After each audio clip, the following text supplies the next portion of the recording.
Buenas tardes, buenas noches, buenos días, un gusto con ustedes en todas partes del mundo que nos ven, nos oyen, nos siguen, nos critican, nos estimulan. Hoy tengo la presencia de Tiberio Torres Rodas, magíster, ex decano de la Facultad de Jurisprudencia, un abogado que realmente tiene presencia dentro de la sociedad cuencana y lo que nosotros hacemos es que los abogados que tienen experiencia, los profesionales a quienes invitamos, nos instruyan, nos aclare cierto tipo de comportamientos. En los últimos días, las recientes reformas promulgadas en el Ecuador a través de la Ley de Integridad Pública, Ley Orgánica de Integridad Pública, se dice, buscan fortalecer la cuestión pública, mejorar la evaluación del desempeño y establecer nuevas reglas para la estabilidad laboral. ¿Cree usted que esta ley que incluye cambios de ingreso, de evaluación, de desempeño, el régimen de personal ocasional y causales de suspensión de puestos, va a ayudar en algo a la administración pública, a implementar las políticas públicas, a preservar, a reservar, a precautelar el presupuesto nacional y el trabajo de las personas? Apreciado doctor Marquito, primero permítame darle un saludo a usted, a su audiencia y televidencia que es abundante en la ciudad de Cuenca y primero expresarle mi profundo agradecimiento por esas palabras tan generosas sobre mi persona. Abordando ya el tema que me propone, déjeme decirle, doctor Marquito, que en realidad las reformas que se han propuesto en esta ley orgánica para la integridad del servicio público o la integridad pública en general son reformas que no han sido debidamente abordadas por la colectividad una vez que han sido puestas en vigencia. Yo diría, lamentablemente, los servidores públicos y la colectividad en general se han centrado prácticamente en discutir uno solo de los temas que ha sido abordado por esa ley, y es el tema de la jubilación. Tengamos en cuenta que todos se pusieron alertas respecto del tema de la edad para jubilarse, se causó revuelo por aquella disposición que generaba confusión y que hacía suponer que las personas para poder recibir la bonificación por el retiro solamente tenían que hacerlo si es que llegaban a los 65 años y se retiraban para jubilarse, al punto de que el gobierno se vio forzado a hacer una nueva reforma en esta ley, aclarando esta norma en particular. Pero yo diría, hay otros elementos que no han sido debidamente abordados y que quizá van a ser los que causen un verdadero impacto en el sector público nacional. Por ¿No? ejemplo, el tema de las evaluaciones. Una puntualización, Tiberio.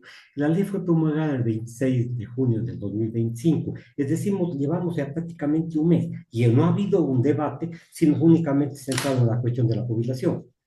Exactamente. La gente ha discutido solo sobre eso, dejando de lado la discusión sobre otros temas muy importantes que les van a afectar a los servidores públicos. Y yo empezaba a hacer relación o a hacer referencia al tema de las evaluaciones, por ejemplo, que se proponen. Las evaluaciones dejarán de ser anuales, pasan a ser semestrales. Y yo diría, claro, nadie puede oponerse al hecho de que los servidores públicos sean evaluados y que sean evaluados periódicamente. De hecho, una evaluación correctamente aplicada es una garantía de un correcto servicio público también. Sin embargo, claro, no se ha dicho nada todavía respecto de cuáles serán los parámetros que se observarán Correcto. en esas evaluaciones. Hay que tener mucho ojo respecto de lo que se reglamenta en esta ley. En el tema específico de la evaluación, diría yo, estando pendientes de que no se permita una evaluación que esté cargada de subjetividades Perfecto. que podría a la larga llegar a ser perjudicial para los derechos de los servidores. Ujú.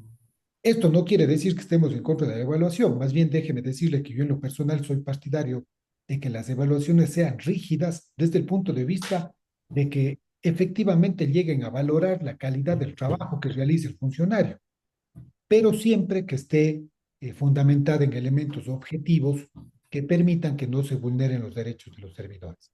Particularmente, yo creo que habrá que tener cuidado respecto de cómo se reglamenta una norma que permite que dentro de las evaluaciones de los servidores públicos se apliquen las pruebas de confianza, por ejemplo. Ya. Entonces, ese tema de las pruebas de confianza es algo que nos tendrá que tener muy alerta respecto de la forma en la que se reglamenta. Y la prueba de confianza será también basada en la simpatía y antipatía de los políticos que ocupan los cargos de libre designación y que a lo mejor van a despedir a los trabajadores, o será solamente polígrafo.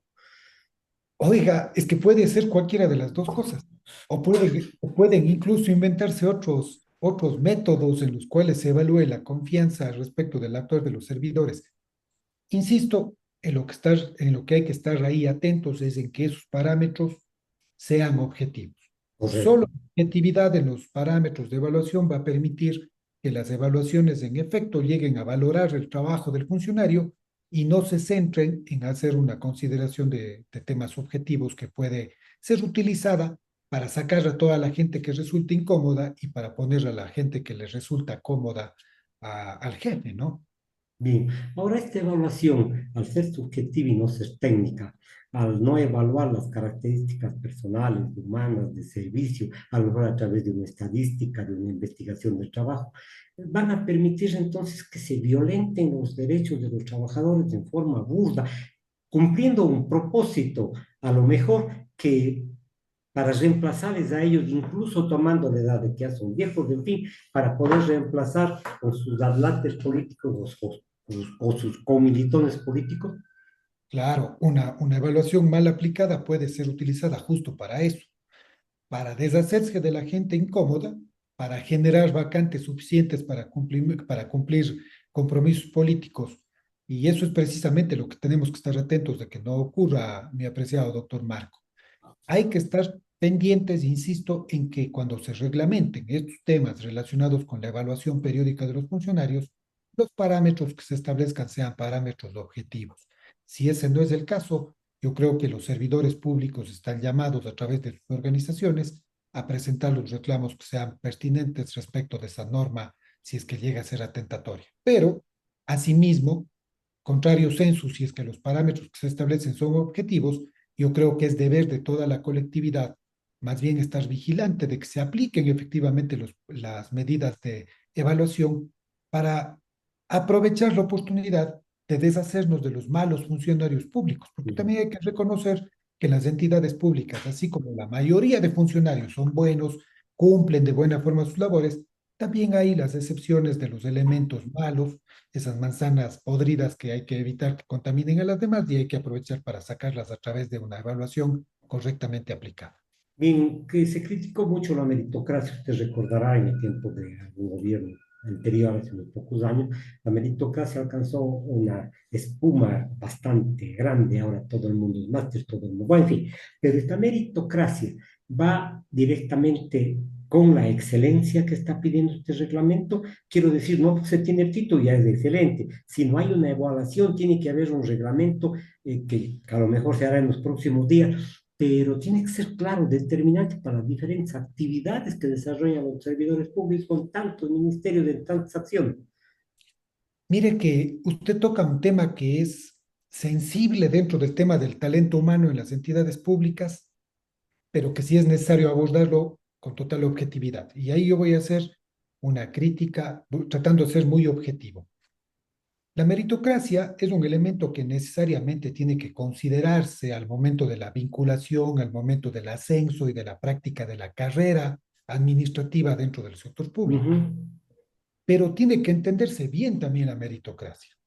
Lamentablemente, el tema de la meritocracia con el paso de los años ha ido derivando en un mal entendimiento de que debe entenderse la meritocracia solo como la obtención de los títulos.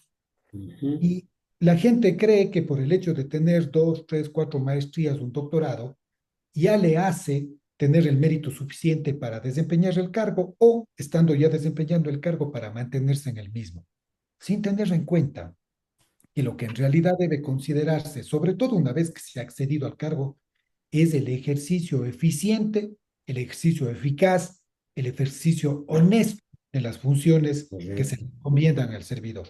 Uh De -huh. nada sirve a mí como ciudadano, y ahí yo voy a hablar como usuario de la administración pública, de nada me sirve como usuario de esa administración pública tener a un funcionario que tiene un máster o un PhD, si es una persona que en su honestidad y en la forma de ejercer el cargo no cumple con las expectativas ciudadanas. Entonces, esa evaluación debe apuntar a la meritocracia de una parte, es decir, Ujú. ver que quienes ocupen los cargos efectivamente estén capacitados para Así hacerlo, es, así es. pero también respecto de la forma en la que se está ejerciendo el cargo, que se lo haga de forma correcta, que se lo haga de forma honesta. Yo diría, sobre todo este último elemento, que es muy importante. A veces, doctor Marquito, a la gente se le mide solamente por cuántas resoluciones realiza, cuántas horas trabaja al día, y no nos damos cuenta de si está realizando bien o mal el trabajo o si está cumpliendo o no de forma honesta, que a la larga es lo más importante. Una persona que no necesariamente conoce las actividades puede aprenderlas, pero una persona que no es honesta en su actuar, eso no se aprende. Entonces, Correcto. eso último es lo que fundamentalmente debo evaluar en estas evaluaciones que se haga al personal público, doctor Marco. Bien, ahora estamos contra el tiempo, una lucha contra el tiempo. Se dice que hasta el mes de agosto tiene que promulgarse el nuevo reglamento, el 10 de agosto. ¿Cree usted que en este corto de tiempo, en este corto tiempo podrán configurarse todos los elementos para que no sea subjetiva, sino técnica la evaluación de los trabajadores? ¿Cree usted que a lo mejor tendrán que nombrar técnicos para todas las áreas para que puedan hacer la evaluación? Porque un economista posiblemente no puede hacer la evaluación de un médico, o un médico no puede hacer la evaluación de un arquitecto. Entonces se complica la situación.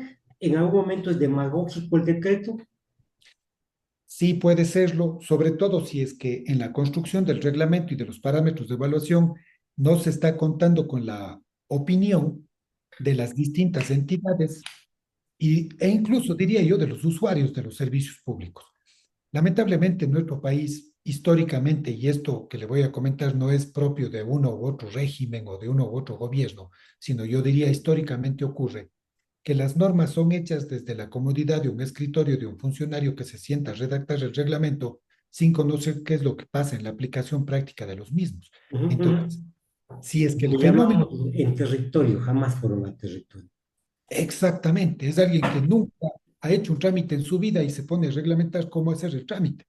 Entonces, si es que no se está contando la opinión de quien está en contacto directo con el servidor público y la forma en la que trabaja, lamentablemente el reglamento puede ser ineficaz, puede ser indebidamente propuesto y puede esa propuesta de que hasta agosto se tengan los parámetros correctos de evaluación caer en la demagogia precisamente y no podrá cumplirse. Ahora, la prisa con la que se trató este proyecto, digamos así, fue contratiempo, contra rompe cincha, como se dice vulgarmente. Es decir, no tuvieron ni siquiera el tiempo para analizar bien qué es lo que es, qué es lo que creaban, tanto es así que ya tuvieron que corregir, tuvieron que reformar. Esta ley, ¿cree usted que sea un soporte suficiente moral para que los trabajadores se sujeten, o ahí hay alguna violentación justamente de los derechos que deben ser reclamados por los trabajadores, Tiber? Doctor Marco, permítame hacer un comentario también desde el punto de vista objetivo. Voy a tratar de darle este comentario en mi calidad de docente y en el comentario que en la docencia hemos realizado sobre esto. Si uno hace un análisis de esta ley, tanto en la parte relacionada con el servicio público, cuanto en la parte tributaria que también se tocó y en los diferentes aspectos que se tocaron, yo creo que es una ley en la que sí tengo que reconocer que ha sido redactada por alguien técnico, si es una norma técnicamente redactada. Ya, correcto. Sí, yo le diría, si uno hace un análisis imparcial del contenido de la ley, salvo estos errores como el que ya se corrigió respecto de la imprecisión que había respecto de la jubilación, yo diría la ley desde el punto de vista de los postulados generales es buena. Hay que estar atentos a que la reglamentación de esa ley, que será lo que efectivamente permita aplicarla, tenga también esa riqueza técnica, que también sea adecuadamente realizada, porque de nada me sirve esta ley, que insisto, me parece que sí ha sido redactada de forma técnica, luego sea reglamentada como una norma que no sea trabajada de la misma forma. Todavía creo yo que es temprano, sin tener aún el reglamento, poder pronunciarse respecto de un efecto que pudiese llegar a lesionar derechos de los servidores. Creo que cuando recién conozcamos, por ejemplo, entre otras cosas, los parámetros de evaluación del servidor, podremos hacer un pronunciamiento sobre el mismo, mi apreciado doctor. Mientras tanto, la ley está en suspenso hasta que no se elaboren los reglamentos, es decir, puede quedar para eterna memoria. Si es que no llega a reglamentarse, el siguiente proceso de evaluación tendrá que hacerse con los mismos parámetros que estaban establecidos hasta las evaluaciones anteriores y quedará en un postulado lírico, bonito y no podrá aplicarse efectivamente. Al haber una carrera administrativa, una carrera de servidor público, le hacen la evaluación, no pasa la prueba que a lo mejor es dirigida y subjetiva, y se le despide al trabajador porque no cumple con los parámetros exigidos. Ahí no hay una violentación del derecho laboral, del derecho del trabajador, del derecho del empleado público a mantenerse en su puesto. Habrá una posibilidad de que estudie, se actualice, en fin, porque decir, sí, señor, usted ha trabajado 20 años, pero nuestro trabajo no nos gusta, no cumple las expectativas, se va. ¿Cree usted que pueda vulnerarse de esa forma tan grotesca, perdónenme el término, los derechos de los trabajadores? No debería. Y usted ha tocado un elemento que creo que es muy importante que ojalá se reglamente. Yo creo que este reglamento deberá decir que los primeros resultados de las evaluaciones no necesariamente podrán acarrear la desvinculación del servidor, sino que más bien deberían obligarles a las entidades públicas a aplicar procesos para superar los inconvenientes de la evaluación. Entonces, si a un funcionario le han evaluado mal en el trato al cliente, dele un curso de atención al cliente, por poner solo un ejemplo. Entonces, ojalá esta reglamentación relativa a las evaluaciones contemple precisamente eso, un proceso que le permita al funcionario mal evaluado superar las circunstancias de su trabajo que han sido mal evaluadas para que pueda corregirlas a través de un proceso de formación y que se refleje en una posterior evaluación en el que se mejore ese índice. Claro, si en la segunda evaluación, habiéndole dado la oportunidad de capacitarse, de formarse en los temas que estaba deficiente, sigue siendo mala su evaluación, ahí sí se justifica el hecho que se le desvincule. Entonces, ojalá la reglamentación no permita desvincular en la primera evaluación negativa a los funcionarios, sino que más bien establezca esta posibilidad de mejora para que en un segundo proceso se produzcan recién la adopción de las medidas de separación. Dentro de la administración pública existen mandos, y quiero decir, hay una interrelación entre los funcionarios de diferentes rangos. ¿Quién va a ser el causante o quién va a ser el que sufra la destitución del puesto o le manden a la casa? Para poder establecer esta interrelación, para ver dónde se falla, dónde está la falla, habrá la suficiente cordura, la suficiente entendimiento para determinar dónde está la falla, porque usted sabe, en algún momento se dice que la justicia es solo para los de Poncho. Claro, eso se logrará solo si es que yo hago una evaluación en la que no importe solo la evaluación del jefe inmediato o la opinión del jefe inmediato, sino que Ujú. constituye una suerte de evaluación 360, suelen llamarlo en el manejo de los recursos humanos, es decir, que le evalúe el jefe, pero que también le evalúen sus pares, que le evalúen los usuarios, y solo con una opinión generalizada de todo el que está relacionado con el servicio público que presta ese servidor, se pueda tomar una decisión. Sí, perfecto. Ahora, vamos a cambiar de tema. Yo creo, si quería contar algo sobre este tema, les rogaría, sino para cambiar ¿No? a otro tema que realmente corresponde también a la ciudadanía. Avancemos al siguiente, doctor Marquito, con gusto. Correcto. Yo dejo de pagar 5 años de intereses, dejo de pagar el IVA, bueno, tantos recursos que el Estado le corresponden al Estado. Y estoy sentado esperando que me den una revisión tributaria. ¿Cree usted que estas políticas del gobierno destruyen la economía de los pequeños comerciantes, de los pequeños emprendedores, porque los ricos se llevan millones y millones de dólares con estas revisiones? Tiberio. Doctor Marquito, yo aquí le voy a dar una opinión que la he venido sosteniendo de forma reiterada siempre que se me ha comentado el tema. Yo no soy partidario de las remisiones tributarias. Primero, porque me parece que las remisiones tributarias son un castigo al ciudadano que sí cumple. Correcto, señor. De nada sirve que yo cumpla a tiempo mis obligaciones, que haga sacrificios económicos para pagar los impuestos, quizá dejando de satisfacer algunas necesidades personales, incluso porque tengo que destinar ese dinero a pagar los tributos, cuando hay otras personas que simplemente prefieren no pagar, se mantienen en una posición como la que usted ha descrito de espera no me importa si se están generando multas, si se están generando recargos, si se están generando intereses. No me importa si le estoy privando al Estado de la posibilidad de percibir sus recursos fiscales, porque sé que en algún momento va a venir una nueva remisión, me van a perdonar los intereses, yo voy a pagar solo el capital y nada ha pasado. Yo Es decir, critico. tivería que una precisión. Si no se paga, hablemos de $100.000, pongo un ejemplo nada más, pero estos $100.000 se sigue invirtiendo, es decir, produce una utilidad estos $100.000, es decir, ahí hay evasión, ahí hay, como les digo, pues una forma de confundir a la autoridad y la autoridad hasta eso perdona porque no se declaran esos $100.000. Yo creo que ahí hay un doble efecto que es reprochable. El primero, yo dejo de pagar los $100.000 con lo que le estoy privando al Estado de ese dinero para que cumpla con sus fines. Entonces, el Correcto. Estado tiene menos plata para darme educación, seguridad, salud, en fin.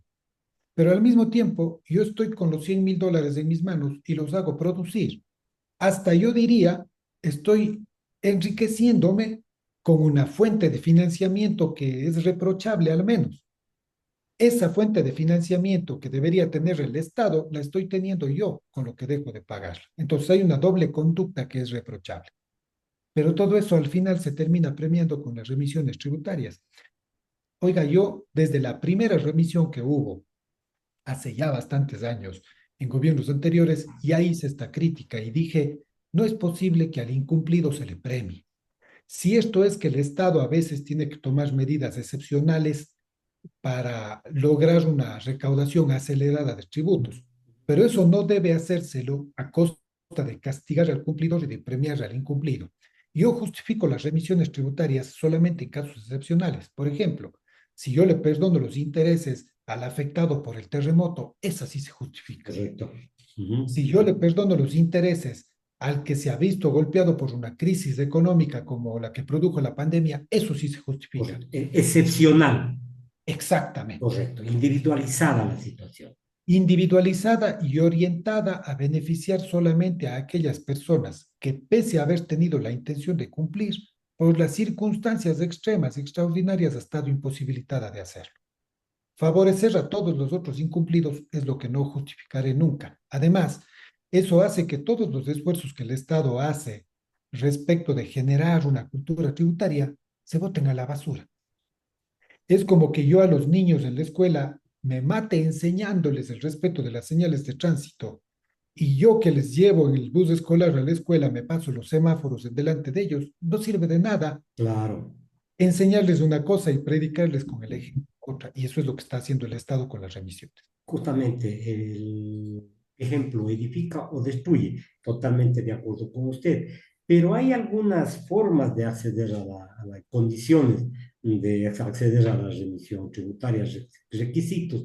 Estos requisitos se adecúan a los grupos económicos. Quiero decir, hay una especie de dedicatoria de direccionamiento a los grupos económicos y hace que entonces nosotros entendamos que tienen que cumplirse ciertos requisitos. La administración tributaria sí está en facultad de detectar este tipo de circunstancias, de decir, oiga, señor, vea, sí, está bien, pero aquí, acá, acá, o será impositivo el reglamento, perdón, la remisión que se ha realizado. La remisión en realidad está orientada a beneficiarle a cualquier persona que esté pendiente de cumplir con el pago de sus obligaciones. Ojo, sí hay que hacer una puntualización ahí.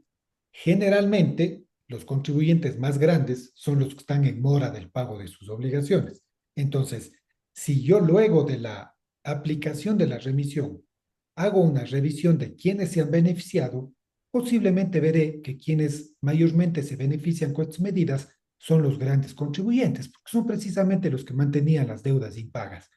No obstante, la ley como tal no limita la posibilidad de que se acoja esta medida a cualquier tipo de contribuyente, grande, pequeño, mediano, gran contribuyente, todos pueden en principio acogerse. Insisto, en la práctica sí suele ocurrir que quienes más deben y quienes están pendientes de cumplir suelen ser los contribuyentes más grandes, más bien. Bien, por otro lado, si nosotros entendemos que el Servicio de Rentas Internas cumple un trabajo importante, funcionarios de muchos años y honorables, pero veo ahí también una excepción que favorece a los grupos económicos.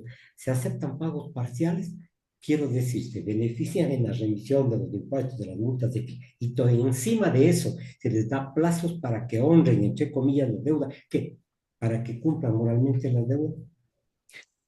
Fíjese que, aunque la ley no dice expresamente eso, en la práctica sí se puede hacer. ¿Por qué? Porque la ley lo que le está diciendo es que la remisión está abierta hasta finales del año. Entonces yo lo que puedo hacer es, permítame poner un ejemplo, yo hago mi declaración hoy de aquello que está pendiente de pagarse, no pago, hablemos de los $100,000 que poníamos de ejemplo hace un momento, Ya, no pago la totalidad de los $100,000 ahora, yo hago un abono de 20,000 este mes, 20,000 el siguiente, y así voy pagando en partes.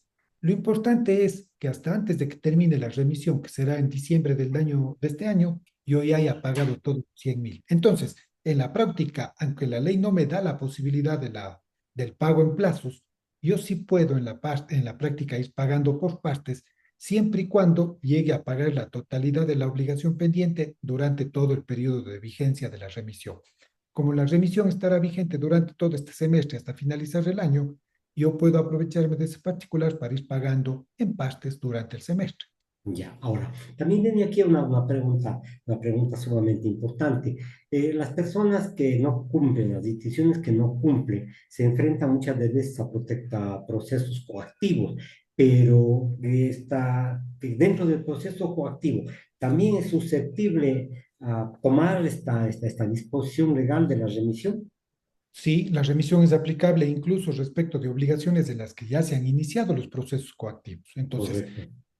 pueden beneficiarse las obligaciones que yo mismo he declarado, las obligaciones que me ha determinado la administración e incluso aquellas que la administración ya se encuentra iniciado el proceso para cobrarme forzosamente dentro de un procedimiento coactivo. En ese procedimiento coactivo, si es que yo pago acogiéndome a la remisión, tendré la ventaja de que el proceso como tal termina y si, por ejemplo, la administración ha tomado medidas como prohibiciones de enajenar, retención de dineros en las cuentas bancarias, y Ujú. todas esas medidas se levantan el momento que yo me acoja a la remisión. Veo también que hay una ventaja, entre comillas, el SRI aplicará de oficio la revisión regulada, impuesto anual a la propiedad de los vehículos motorizados, el 1% de la compraventa de vehículos usados, en fin, esto hasta diciembre del 2024. Yo he conversado con algunas personas que negocian vehículos y se sienten contentos con la resolución. ¿Qué le parece, Tiber?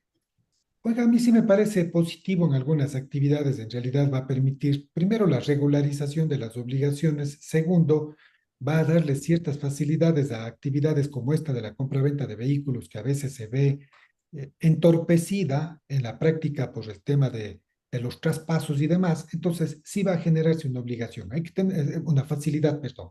Hay que tener en cuenta que la remisión alcanza a todos los tributos que sean administrados por el SRI. Entonces, Ujú. a los traspasos de los vehículos, a la matrícula del vehículo, al impuesto a la renta, al IVA, en fin, a todos aquellos que son administrados por la Administración Tributaria SRI. Bien, ahora, nosotros tenemos como ciudadanos, en mi caso como comunicador social, tratar de ampliar estos conceptos, porque lo que veo es que se ha dictado la ley, se ha promulgado la ley, pero ahí queda. Las universidades, las facultades de economía, deberían ampliarse este criterio para ilustrar y aclarar a la ciudadanía que esta es una excepción, pero para algunos se convierte en normal, para algunos se convierte en una realidad que les beneficia en forma opaca, Tiber. Chuta, ese es un tema sobre el que creo que lamentablemente no hay cómo señalar ninguna certidumbre a futuro. Yo diría, lamentablemente ya se ha convertido en moda en nuestro país que gobierno nuevo, remisión nueva. O, o si es que el gobierno se Para reelige, caer bien. exactamente. O si es que el gobierno se reelige, nuevo periodo, remisión nueva. Este es un tema más bien, creo yo, de responsabilidad política de los políticos y esperemos que quienes vengan a futuro actúen con más responsabilidad en el ámbito fiscal y eviten este tipo de conductas nocivas a la cultura tributaria. Con el conocimiento que usted tiene sobre este tema, con el conocimiento que usted tiene de profesor universitario, ¿podría dar un consejo para que las personas se tengan una ruta en la cual transitar y caminar, Tiberio? Mire, yo el consejo que les daría en general es que si es que exigimos que el Estado nos cumpla ciertas prebendas como la satisfacción de ciertas necesidades básicas, servicios públicos, nos dé seguridad y demás, lo primero que tenemos que hacer como ciudadanos es estar dispuestos a cumplir las reglas en todo ámbito y particularmente yo diría, tocando el tema del que estamos hablando, en el tema tributario, cumplamos con la obligación de pagar los impuestos. A veces nos hacemos la pregunta de qué nos diferencia a nosotros de otro tipo de culturas como las nórdicas, como las europeas, como la de los Estados Unidos, en las que los estados no pasan apuros fiscales. Claro, y la respuesta, yo creo que la primera respuesta es la actitud de la gente frente al cumplimiento de sus obligaciones y de las reglas. Entonces, usted converse con un ciudadano de los Estados Unidos y se llevan por una máxima, allá dicen, solo doy dos cosas hay seguras en la vida, dicen los gringos, ¿no? La muerte y los impuestos, porque saben que tienen que cumplir con sus obligaciones. Cuando nosotros como ciudadanos estemos conscientes de que toda regla vigente tiene que ser cumplida, solo ahí estaremos en la capacidad plena de exigirle todo lo que queramos al Estado. Porque de nosotros mismos generaremos un ambiente en el que el Estado pueda cumplir con sus fines, sabiendo que las normas se cumplen. Pero hay un dicho popular, una frase popular, Tiberio, que quiero que me la comentes rapidísimo. ¿Para qué voy a pagar los impuestos para que se roben los políticos? Mejor no pago, me queda la plata en mi bolsillo. Porque el político también es un ciudadano que debe estar consciente de que tiene que cumplir las reglas. Cuando el político deje de pensar como político y comience a pensar como ciudadano, de que está obligado a cumplir la ley y que debe respetar los recursos públicos, eso de que alguien se lleva en talegos la plata al extranjero cuando huye no va a volver a ocurrir. Y la gente va a estar consciente de que sus impuestos pagados van a ser adecuadamente utilizados. Muchas gracias, Tiberio, por la gentileza de concedernos la entrevista. Tiberio Torres Rodas, magíster de Cámara de Derecho a la Universidad de Cuenca, conversó con nosotros. Un gusto, buenas noches, señoras y señores. Ya conversaremos, Tiberio. Gracias, doctor Marquito. Un abrazo.